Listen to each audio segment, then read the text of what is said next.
Good evening. How are you? I'm getting out a little late because I spent a large part of the day writing. And I got into a pool today, which was nice, seeing as how the temperature, according to Thomas Jefferson, right now is about 89 degrees. And he says you don't want to know the rest.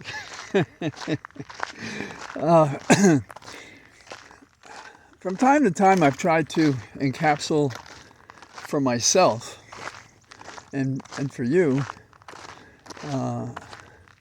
rules of thumb that are supported by data points created by Trump and his collection of maggots and ne'er-do-wells and pretend patriots. And there's a rule in physics when you're dealing with mechanical systems called entropy. And what you're concerned about with entropy, and you may know this, so forgive me for mentioning it, but entropy increases as reflected by the chaos in any system. So how do you resist that? Well, in physics it's different and complicated, but as a metaphor for where we are, entropy is increasing. One of the reasons it's increasing is what would be orderly or have values to organize it is absent. So it's like there's a slippery path toward increased chaos. Now, that's bad as a concept, but it's bad in practice too. And it is a system that you see when somebody is trying to create a dictatorship like Trump is. And he's on his way.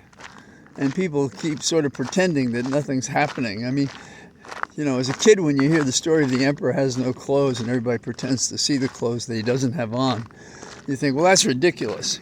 But obviously it was written by and conceived given the practice in life of people who are like that.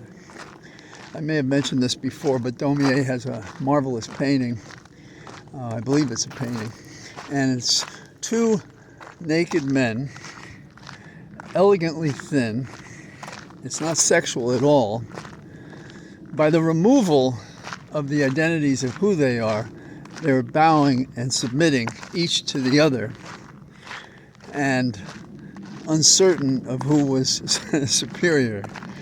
Now, Trump has decided he's superior, and with or without clothes, with or without common sense, he is contributing to this chaos, but ignoring all the elements of order by which one would normally do things. Now, one of my favorite examples of this is the anti-intellectualism of Trump and his companions in crime. And it could be embarrassment. Trump, for all his talk about how he's a certain kind of genius and so forth, he's not even really an evil genius. He's just a dangerous human being because he doesn't have his feet on the ground. He has some form of aphasia or some other psychological problem. And he hates in a way that few humans do. And he's fallen into an historic category that people will be studying him if the United States survives years after this event. So what's the greatest example of the anti-intellectualism? There are several things. There, of course, Trump saying, "I love ignorant people." But that's not exactly what we're talking about. What he fears is thoughtful people who can inform others of what works. Think about Harvard. There's hardly a person who enjoys study who doesn't think about going to a school like Harvard. Now, I went to Columbia, and that was terrific. But there's kind of a part of you that tugs at it. It's like a person who runs for justice of the peace. In their head, they think, someday, maybe I'll run for president. Well, aspirations, inspirations, that's all fine, but not in a dictatorship. We don't want freedom in a dictatorship, not of thought or of anything else. We want you to jump and ask how high when I tell you to jump. As in 1984, when we say to you, what is 2 plus 2? We inform you to say 5. If you read the book, there's a horrible scene about it for anybody who thinks a clarity of mind and expression and thoughtfulness is one of the joys of life. And there are so many ranges and different directions you can go, even if it's light entertainment. But any kind of thought, and you already hear it, we don't want you saying those pronouns. We don't want you using those words. On the theory that if you don't use those words, you don't use those pronouns, then maybe you don't have a way to communicate. So Harvard is interesting in another way, the attack on Harvard, that is, because what they're attacking is, we don't want you to have international students here. We don't want a communal, aspirational approach to a world we still only barely understand, so that we can move forward together doing something. If we talk to each other, we're less likely to war with each other. If we talk to each other, we're more likely to learn something from each other. If we see how another person learns and studies, we may learn and study differently. Now, I'm not putting myself in the category with some of the great minds that have written about this. Hofstadter's written a great book about the anti-intellectualism in America. I think it was, I don't know if it was published in 1969, but it's a marvelous book for it. But you already understand the principles. And so, can we have people talking to each other? Now, in my experience, I went from a place, Fordham, to a place, Columbia. They both had exceptional ways of approaching things. But Columbia had so many different views from so many different directions. It was very exciting for anyone who enjoys studying and conversing in these things. But it also seems to me that when you have that mix, you're more likely to come upon solutions to things. You're more likely to get on with somebody else. And Trump lives in a world of distinctions, but hateful distinctions. He makes them hateful. And if you think otherwise, then you're not on, well, there's no good side for the man, because he just as soon score on you right after you think you've had your most intimate relationship with him. That was part of what Elon Musk was all about.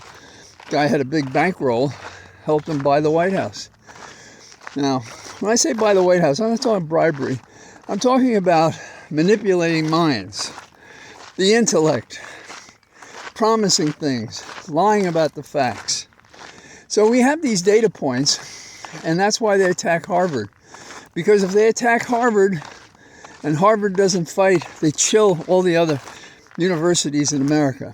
Or at least they hope and think that way. You know, Bannon thinks that way. You know, Miller thinks that way.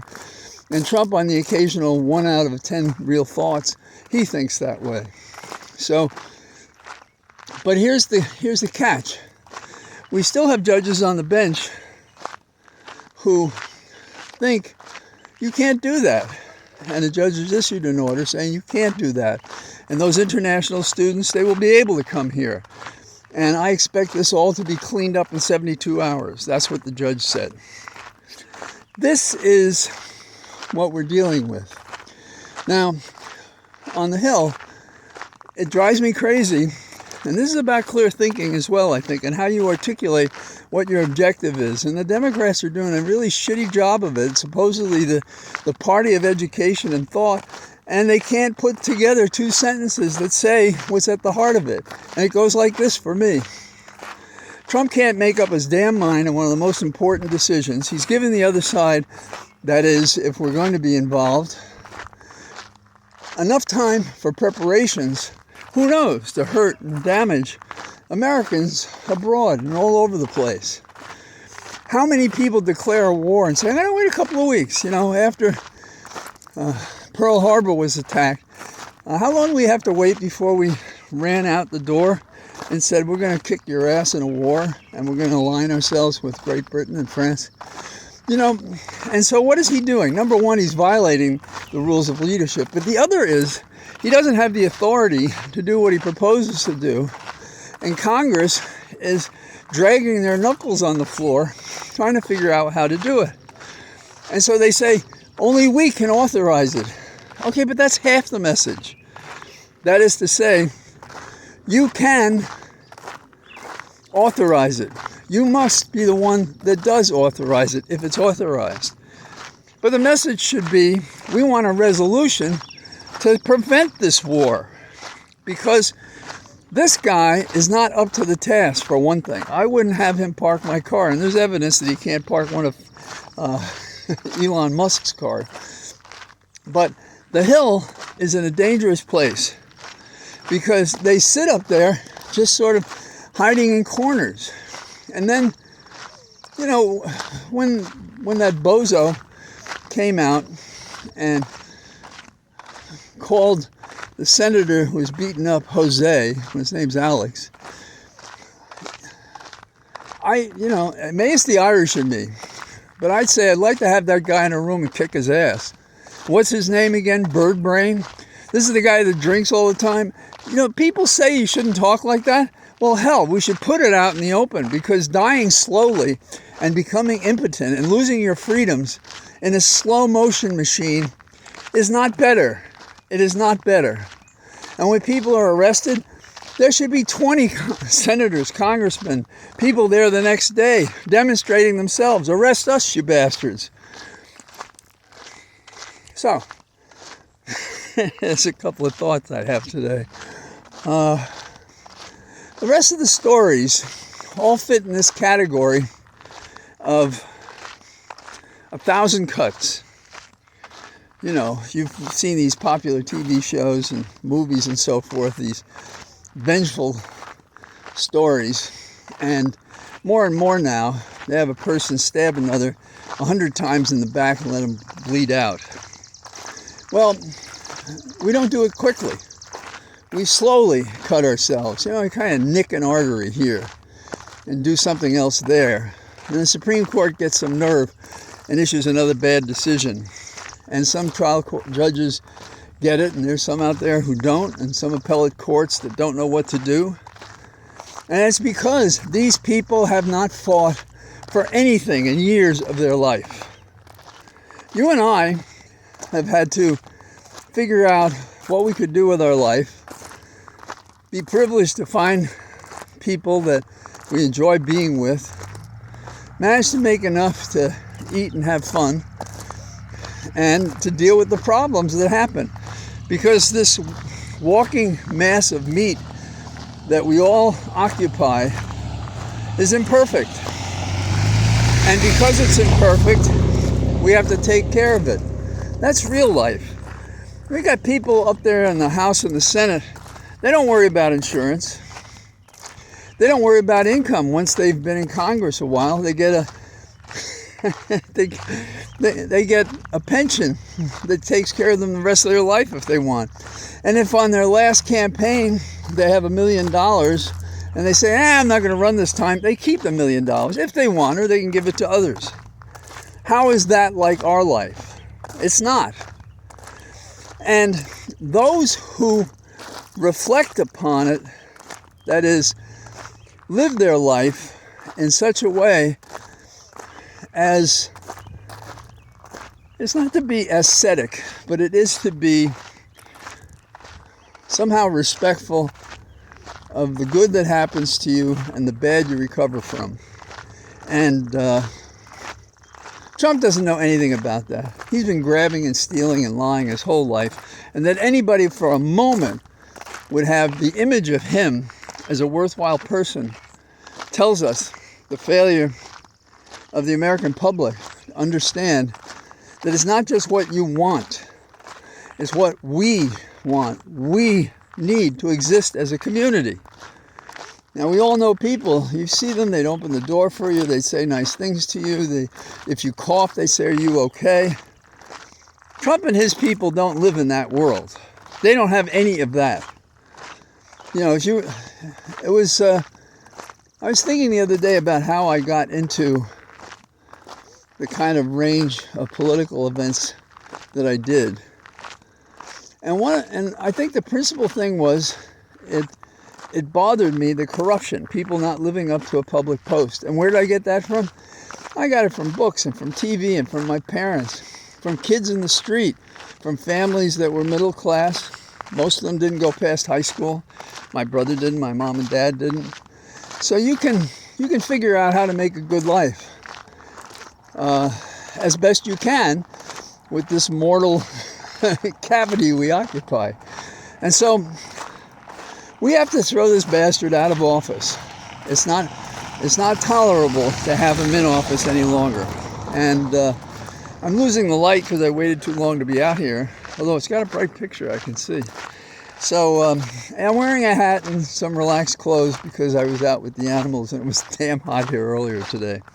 So I say good evening to you from my nearby trees and cathedral of trees. All the best. Bye-bye.